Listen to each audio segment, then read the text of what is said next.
how do you escape the 9 to 5 sort of trap that so many people are stuck in today's society?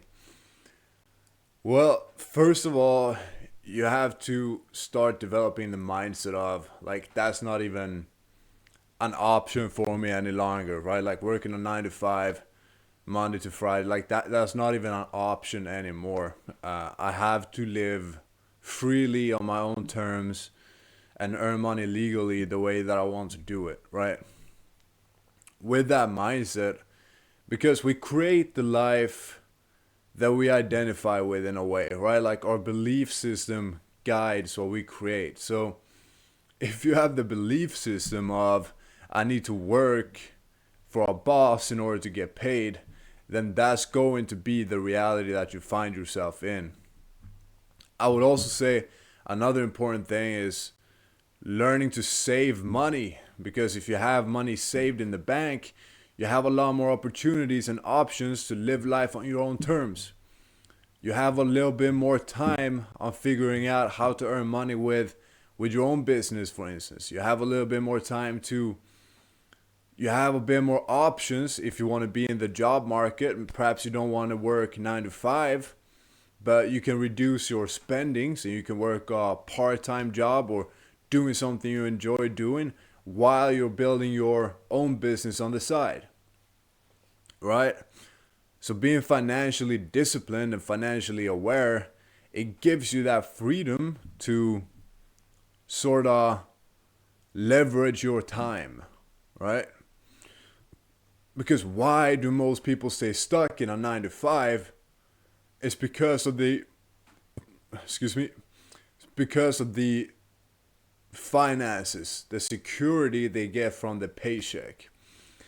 And most people, they make so bad financial decisions early in life. They get a loan on an apartment, or a loan on a house, or they get a loan on a car, you know, or they get a loan on what, just getting a bunch of loans, which is basically is the same as trapping yourself in the circus, because then you need the paycheck to pay the loans. Otherwise, you know what happens if you don't pay loans? Interest rates. You get effed if you don't pay the loans, right?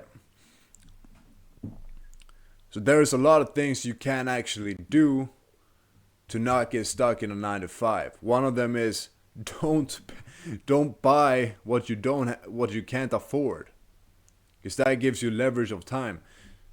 Don't buy pleasures, focus on saving. All right, that gives you more time and leverage as well. Get a get a job where it fills your basic needs, like, food and rent and things like that. It doesn't have to be a 9 to 5 though. It can be part-time perhaps. And then you build on the side your business from that. Now I'm a little bit of a wild person, I'll admit, and I don't I don't advise you guys doing the same thing that I did, but I just took my last money and went on a plane to a different country. And when I arrived, I basically had like $30 in my pocket after paying the first month of rent. I was like renting a room, right, to begin with. And I just figured it out from there. I just figured it out. A little bit of help from family members and friends as well, I have to admit.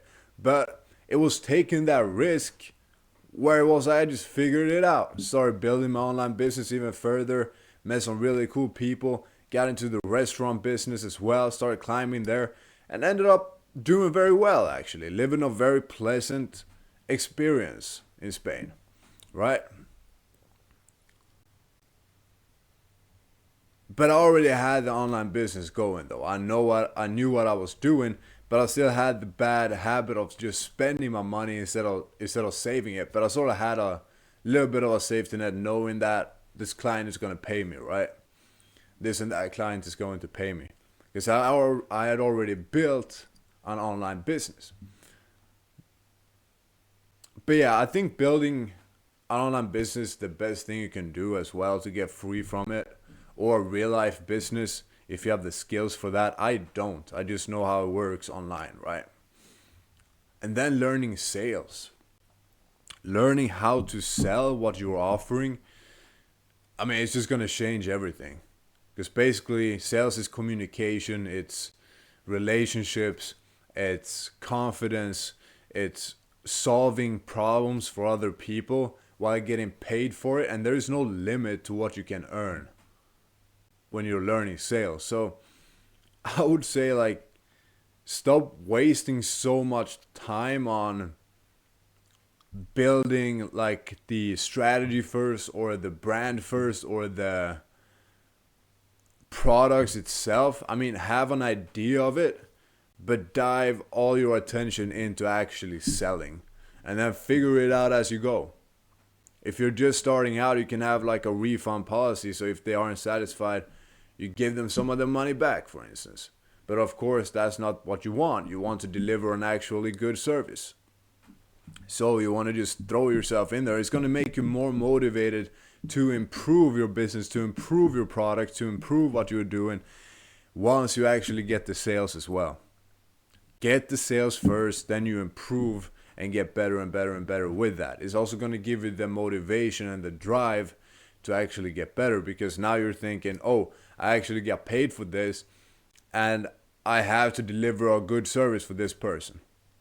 With that, your mind becomes more creative, and you also have a time pressure, like a time limit for what has to be done, right? And it also feels good to get paid. Gives you that freedom, right? But yeah, I mean, taking risks, it's sort of like it's a gamble in a way. For me, it's always paid out well. It's always paid off well taking a gamble. I mean, sometimes it didn't go the way that I expected, but that's the way it is when you're taking risks. Still, it was worth it. Taking risks, guys. It's because I'm not like one of these guys that can be. I dread a 9 to 5. I dread it. I literally do. It's not me, you know. I have to do my own thing.